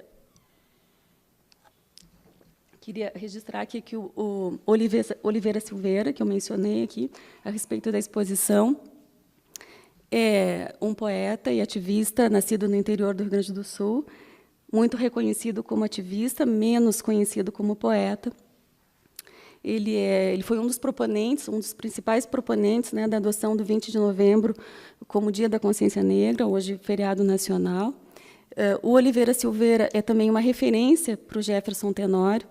De certa forma, é um personagem indireto do livro O Avesso da Pele, que vocês, né, devem já ter ouvido falar, que foi alvo, né, da Guerra Cultural também, agora recentemente. E esse novo livro do Jefferson Tenório, que será lançado no Centro Cultural na próxima semana, se chama De Onde Eles Vêm, e tem como pano de fundo o sistema de cotas, né, o ingresso dos primeiros cotistas na universidade ambientado na URGS. Então, temos uma história, né, temos um conjunto de equipamentos, temos um conjunto de ações culturais pautadas no princípio da pluralidade, da representatividade, do acesso amplo, democratizado. É possível dizer que há também legitimidade, né, uma legitimidade que precisa ser conquistada constantemente, mas que se dá pelo reconhecimento, por parte das comunidades porto-alegrense e universitária, das ações culturais promovidas ao longo dos anos, né, e pela construção e pela manutenção de uma relação de credibilidade junto aos veículos de comunicação e junto aos públicos. Uma iniciativa que, me parece, traduz bem a inserção simbólica da universidade é a Unimúsica. É um projeto inteiramente voltado à difusão da música popular. Ele foi criado em 1981 pela Pró-Reitoria de Extensão e tem demonstrado fôlego para dar continuidade a uma história exemplarmente douradora, né? E ele contribuiu muito para a legitimação da música popular como campo de ação cultural em uma universidade pública. Desde 2004, o Unimúsica vem realizando ciclos anuais temáticos que tornaram ainda mais explícita a premissa de produção de conhecimento. Ano a ano, há uma sequência de recortes curatoriais que problematizam questões relacionadas à música, como, por exemplo, o Festival Online Forrobodó, de 2020, que tratou da produção de mulheres instrumentistas, né, uma produção que permanece aí na invisibilidade até mesmo para seus colegas de ofício, né. Ou o Festival Rasuras Transversais, foi o primeiro festival presencial, depois da pandemia, e que teve como mote o cenário contemporâneo da diáspora africana na música brasileira. Ou seja, pensa-se politicamente a música, pensa-se politicamente a programação de shows e de ações formativas. Mais imagens do Unimúsica. Que acontece, ele ocorre no Salão de Atos, né, nesse grande teatro de 1.100 lugares, costuma ficar lotado, acho que a Patrícia lembra disso. Aqui mais imagens. Aqui vocês podem ver a Dé Trancoso, é uma compositora aqui de Minas Gerais, que participou do Unimúsica em 2010. Aqui mais imagens do projeto. Aqui dá para ver aqui embaixo, à esquerda, é um grupo afro-peruano, Miguel Ambrosio e irmãos. Ali tem a Pascuala Ilabaca, do Chile, aqui uma parte do público. Aqui é Maria João, uma cantora portuguesa, que participou da série Luz América Canções, de 2013. Bom, então, ainda dentro da linha daquilo que temos, é preciso dizer que se constituiu uma boa rede de parcerias com colaboradores internos e externos, né? Programas de pós-graduação, cursos de graduação, pró-reitorias, setores da ProRest, instituições culturais, realizadores independentes, enfim. Então, há algum alcance, há legitimidade, há algum diálogo. Mas, para uma institucionalização plena, né, precisamos, sem dúvida, deslocar um pouco a energia e criar os meios para a elaboração de um plano de cultura para a URGS, né, lutar por uma efetiva inserção no próximo PDI e pela reconstituição de um orçamento específico para a cultura, que a URGS já teve e perdeu. Então, esse é o momento de se fazer essa discussão, né, depois de 4 anos de uma gestão arbitrária, controversa e ilegítima, né? Então, é uma brecha que se abre aí com a chegada de uma nova reitoria, após uma eleição paritária, a primeira eleição paritária na URGS, né? Uma gestão que chega trazendo 4 palavras-chave: democracia, diálogo, sustentabilidade e interculturalidade. Então, eu acho que é um momento propício para a gente afirmar a transversalidade da cultura e reivindicar sua centralidade nos processos de formação acadêmica e cidadã. Tem mais imagens. A Elza. A Elza recebeu o título de doutora honoris causa na URGS em 2019. Aqui mais imagens do projeto. E aí, o nosso mote: cultura é tudo.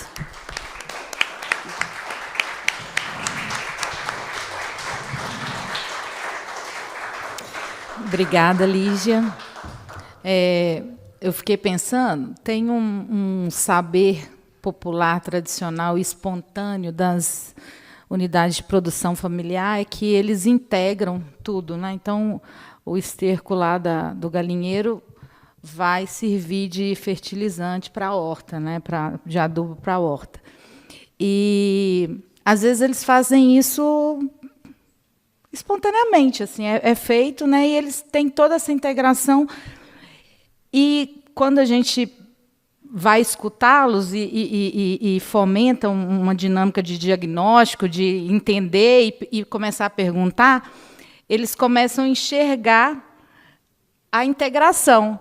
E aí, a sua fala me fez lembrar um pouco isso, assim, quando você afirma, né, a necessidade de estabelecer esses documentos e escrever isso, é como visibilizar uma coisa que já está colocada, ela já existe, ela já é produzida, ela já é integrada Só que esses documentos, esse processo de construção, né, do mapeamento, que aí, fazendo essa referência como um diagnóstico rápido participativo, né, na extensão rural, através de com um mapeamento cultural, né, fazendo esse paralelo, traz esse olhar e permite avançar em outros âmbitos, né, assim, no fazer da gestão cultural dentro das universidades.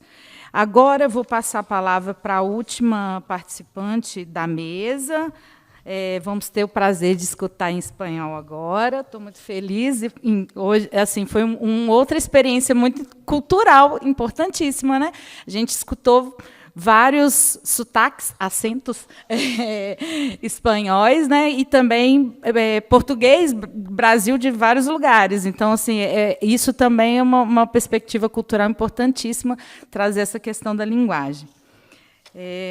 Nossa, me bolei aqui. Agora a gente vai escutar a Laura Duran. Ela é secretária de Cultura da Universidade Nacional do Noroeste de la Província de Buenos Aires. Meu sotaque não é bom. É professora de Letras, licenciada em Realização Audiovisual e doutora em Arte Contemporâneo Latino-Americano. Dedica-se à docência, investigação, realização, produção audiovisual e gestão cultural. Você. Gracias. Bueno, ¿me entienden? Mónica, ¿me entendés? ¿Sí, me entendés? Mónica aprendió a decir arriba. Estos días dice la R, la pronuncia.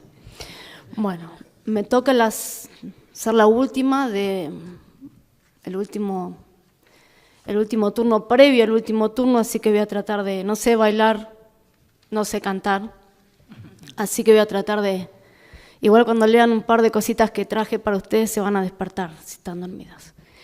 Me llamo Laura Durán, soy argentina, orgullosamente universitaria, formada en la universidad pública. Tengo 54 años, me estoy por casar con una mujer. Cuando vuelva me estoy por casar. Así que reúno casi todas las condiciones del mal en mi país en este momento. Ser mujer, universitaria, dedicarme al cine y casarme con otra mujer. Soy la interseccionalidad del mal, como me ven acá. Así que espero que esto sea pasajero. Decirles que envidiamos mucho las políticas que están teniendo en este momento Brasil y Chile, una sana envidia. Y agradecerles a Fernando, agradecerle a Mónica, más allá del chiste, a Cristiana, a todos los que nos han acompañado tan amorosamente y con tanta paciencia. La verdad que a veces manejar tanto ego académico, en el que me incluyo, es insoportable. Así que les agradezco la flexibilidad y el amor con el que nos han tratado. Y aparte de contarles eso, contarle que mi abuelo Alfonso, llegó a Argentina en el año 1908.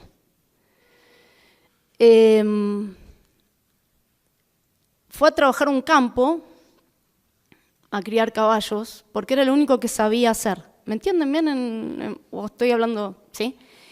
Era lo único que sabía hacer y pudo ir a primer grado y llegar a primer grado superior, ¿no? Que era lo que la mayoría de los inmigrantes que entraron a Argentina en la segunda ola de inmigración pudieron hacer.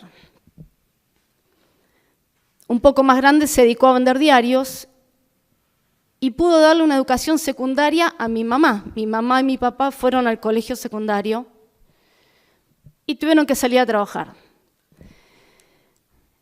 Mi hermana y yo pudimos ir a la universidad. Mi hermana tuvo un título de grado, yo tuve 2 títulos de grado y me pude doctorar hace poco. Esta genealogía no es una cuestión solamente de autorreferencialidad, sino que es una genealogía de lo que la movilidad social ascendente hizo a través de la universidad pública en Argentina.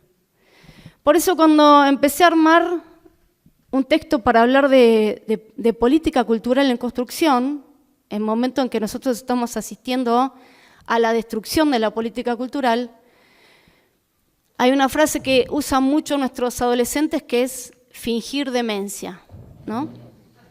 Entonces, si yo viniera acá y contara, la semana que viene vamos a hacer la Feria del Libro en Pergamino y en Junín, como todos los años, es fingir demencia. Porque, entre otras cosas, la universidad está en un momento de quiebre como nunca hemos visto en Argentina. Ahora vamos a ver un poco de datos. Y en esa interseccionalidad con la cultura son el combo más explosivo que está atravesando nuestro país en este momento. Entre otras de las cosas que hemos recibido como insulto está ser casta, ¿no? No sé si han escuchado la palabra casta. Entonces yo quería, no sé si se ve acá, después de contarles cómo mi abuelo fue un canillita y yo soy doctora en la universidad, hablar un poquito de lo que es el sistema de casta, ¿no? Ustedes saben que el sistema de casta es un sistema bajo el que todavía India hoy, repito, vive. Casi el 52% de la población de casi 1.200, 1.300 millones de personas viven bajo el sistema de casta, que está organizado de esta manera, ¿no? Depende de cómo nacías, según si nacías de la boca de Brahma, eras de la casta superior, de los brahmins. Si nacías de los hombros, eras guerrero. Si nacías de las piernas, eras comerciante. Si nacías de los pies, eras obrero. Y si no nacías de nada de eso de Brahma, eras lo peor, ¿no? Eras un descastado. No sé por qué estoy usando el pasado, porque sigue pasando. Sos un descastado, o sea, alguien que, por ejemplo, no puede ir a la ciudad o no puede darle sombra a un brahman porque lo condena a 7 años de desgracia. Eso todavía en India se sigue creyendo. Y el único antídoto para que eso no suceda en India, ¿cuál les parece que fue? ¿O cuál les parece que es? La educación secular, la entrada de la universidad en todas las clases sociales que no son solamente la de los brahmanes que mandan a sus hijos a estudiar a Inglaterra o Estados Unidos, sino que son los que mandan por primera vez a sus hijos a estudiar a entidades en la propia India y asisten a la revolución tecnológica. Por ejemplo, Bangalore, que es uno de los centros más importantes en informática, es la región y la zona que está menos influida por el sistema de castas. Es un dato importantísimo porque pensar como el sistema científico va en contra de esa condena, en contra de que alguien que nace como un paria, como un dalit, solamente por la desventaja de haber nacido en esa casa, no va a poder ser nunca otra cosa. Nuestro presidente, me cuesta mucho el plural majestático decir nuestro presidente, pero es mi presidente, apela mucho al sistema de casta y nos dice a nosotros ahora, a los universitarios, a la universidad pública, que somos parte de la casta, que somos los privilegiados. Y si hay algo que la universidad pública es el antídoto de la preservación de la casta. Un dato para que veamos ahí. Mi universidad, que está ahí, el 84, pido perdón por el portugués, es una traducción de DeepL, así que debe tener algunos errores, pero intenté hacerlo de una manera que pudieran leer, aunque sea lo que estoy diciendo. El 84% de los alumnos son de la primera generación de estudiantes universitarios de su familia, 84%. Una cifra altísima. Contradice cualquiera de las lógicas que nos ubiquen a nosotros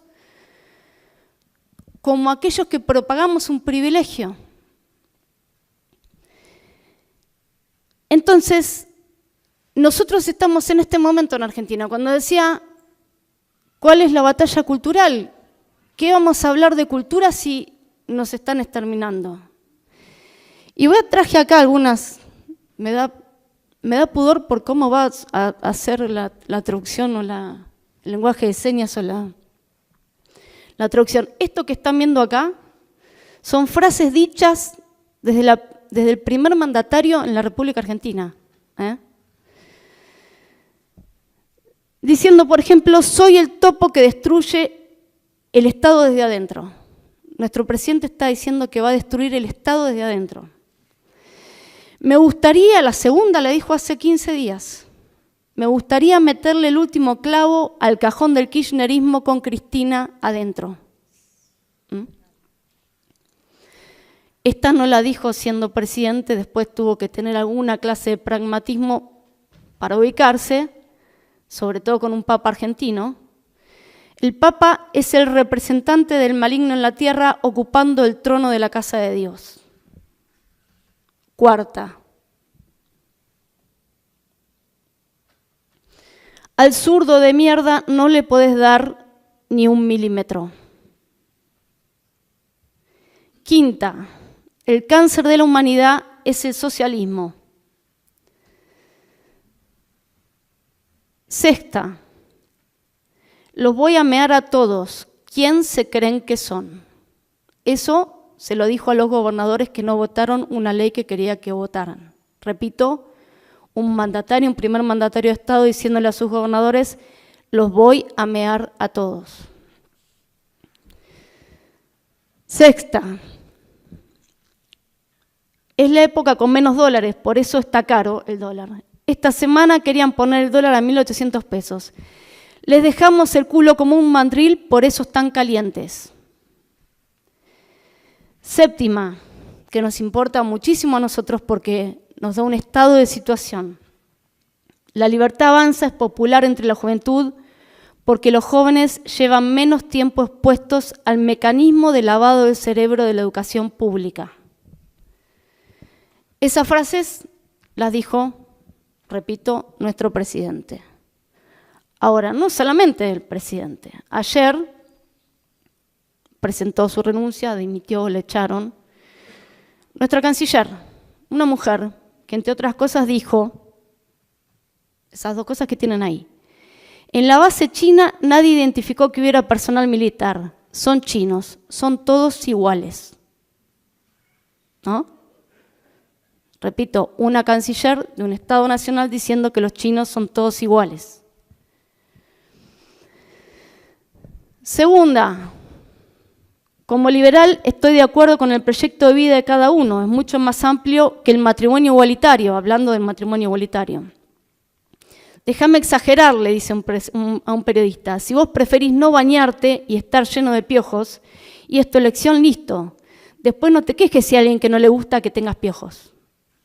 Canciller.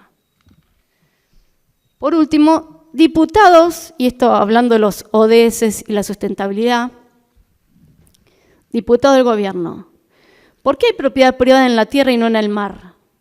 ¿Por qué las ballenas están por extinguir o los elefantes y demás? La diferencia es el alambrado. En ese sentido se preguntó, ¿por qué las gallinas y las vacas no se extinguen? Porque hay un propietario, hay un socio económico, hay gente que valora eso y pone sus recursos para tener buenos planteles y vender la carne. Nos estaba diciendo que era un buen proyecto alambrar el mar y encerrar a las ballenas. No es joda, es cierto lo que estoy diciendo. Última cosa, los que hemos luchado por la despenalización del aborto, a las que nos llaman las asesinas de pañuelo verde, una diputada del gobierno, si las mujeres tienen el privilegio de poder matar a sus hijos, las mujeres que creemos en la despenalización del aborto, ¿por qué los hombres tienen que mantenerlos? No es justo que un hombre tenga que hacerse cargo de un hijo que no quiso tener.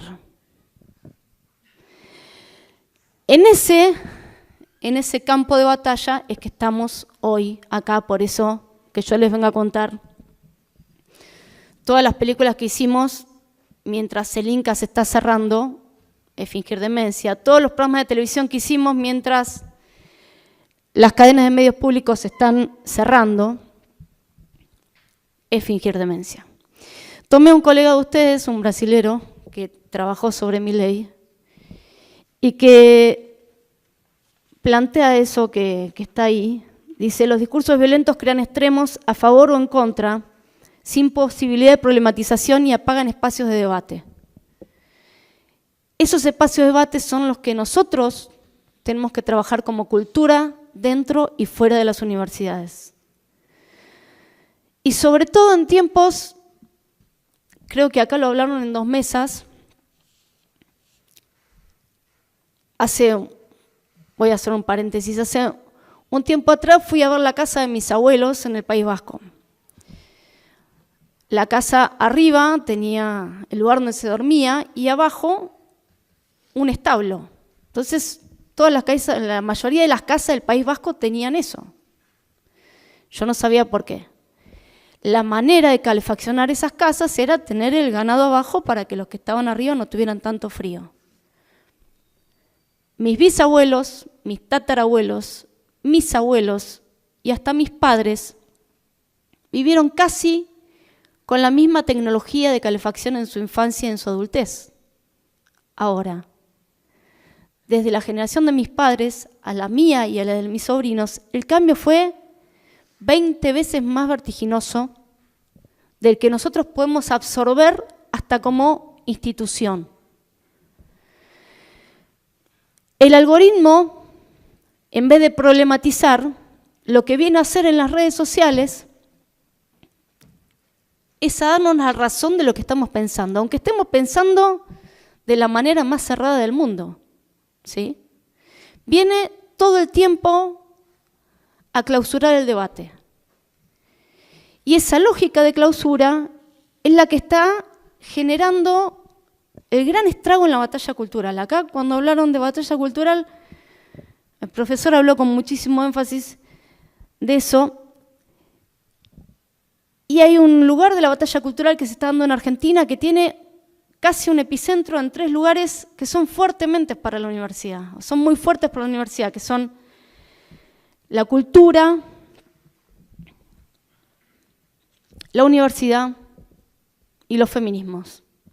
Esos 3 puntos son el epicentro, como les decía hoy, la interseccionalidad del mal. Hoy, recién antes de venir, no quería agregar más cosas porque estoy desde ayer agregando cosas, se acaba de armar una fundación que se llama Fundación Faro, que es el think tank nuevo de los liberales y que apunta a trabajar sobre estos 3 ejes. Hay un libro que a mí me gusta mucho retomar, sobre todo en términos de cultura, Cómo mueren las democracias. Y los 4 rasgos que toman son muy característicos de lo que nos está pasando a nosotros, ¿sí? Un rechazo o una débil aceptación de las reglas democráticas, la negación de la legitimidad del adversario. Fíjense que hasta nuestro presidente trata de liliputenses a sus adversarios políticos, o sea, enanos les dice, ¿no? Baja tolerancia y fomento a las expresiones de violencia, predisposición a condicionar el ejercicio de los derechos. Y esa predisposición a condicionar el ejercicio de los derechos puede traducirse por lo que entendemos nosotros como universitarios como un cambio de paradigma. Hasta hace muy poco tiempo,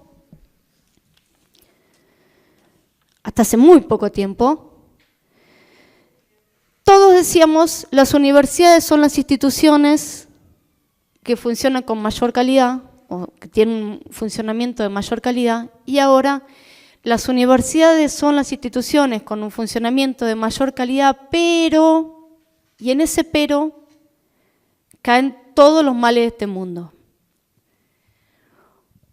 Otro dato de ese cambio de paradigma dentro de las universidades, el primero que está allá es una frase de Eva Perón, donde hay una necesidad, nace un derecho.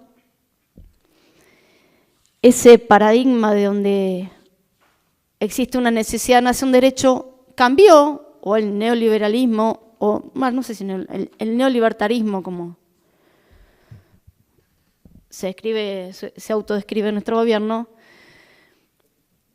lo anuncia de esta manera: si tu derecho tiene que ser pagado por otro, no es derecho, es un privilegio. Entonces, si la universidad pública es pagada con los impuestos de los ciudadanos, no estamos asistiendo a un derecho, estamos asistiendo a un privilegio. Ese corrimiento de paradigma, como Milei lo enuncia desarmando o Gramsci cultural. Ahí hay un juego de palabras, porque cultural, la K de cultural, viene de una asimilación al kirchnerismo. Que aparte de asimilación al kirchnerismo, la K refiere a otra manera de nombrar el kirchnerismo que es como una cucaracha, cuca, como barata. ¿Sí? Es la manera de nombrar. Ustedes recuerdan que Gramsci trabajaba 3 dimensiones importantes para la propagación de las ideas políticas, que eran la educación, los medios de comunicación y la cultura, ¿no?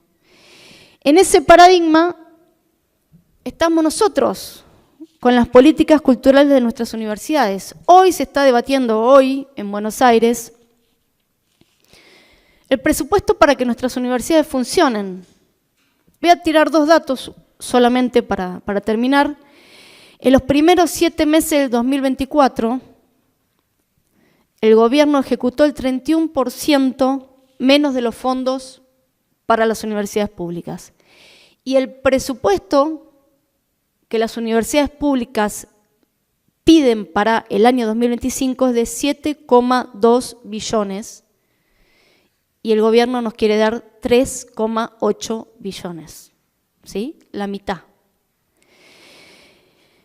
En ese lío estamos y metidos también en una falsa dicotomía, la de siempre. Si no hay plata, no se la damos a la cultura, sino que se la damos a los niños pobres del Chaco. Es la frase que inunda profundamente los discursos libertarios. Bajo ese caballo de Troya se ha pasado de ser Ministerio de Educación a una secretaría metida dentro de un Ministerio de Capital Humano. Se ha desfinanciado el INCA, se ha desfinanciado el Instituto Nacional del Teatro, se ha cerrado el Ministerio de Mujeres y puedo seguir y seguir y seguir. Para terminar, y no dejarlo con esta visión tan pesimista, espero, agradecer nuevamente la fortaleza de las redes. Yo tenía una profesora en el doctorado que nos decía todo el tiempo, tranquilos, tranquilas, el mundo es un eterno péndulo que oscila entre el barroco y el renacimiento, ¿no? La historia del arte es un péndulo que oscila entre el barroco y el renacimiento. Marta Satongi nos decía. Y eso también es aplicable a la vida. Un día estás en el barroco, otro día en el renacimiento. A ustedes les pasó, ¿no? Estuvieron en el barroco, renacimiento, barroco, renacimiento. Esperemos que las redes, recuerdo en el 2018 cuando fuimos a Goiás, que estaban atravesando un momento muy complejo y nos miraban a nosotros con cierta clase de esperanza.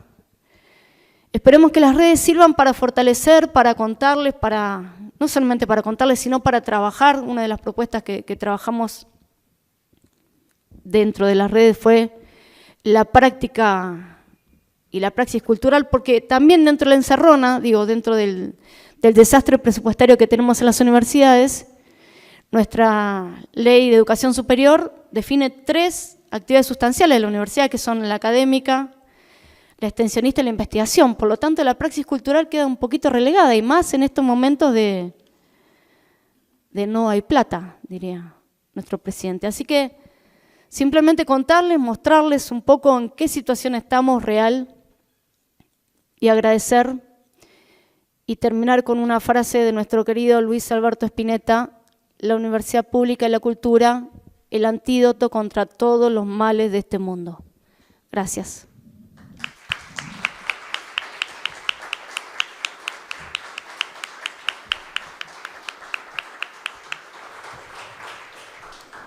Obrigada, Laura. Infelizmente, a gente não vai ter um momento para abrir para perguntas do público, porque a gente, né, não vai ter tempo suficiente, né, Mecarelli?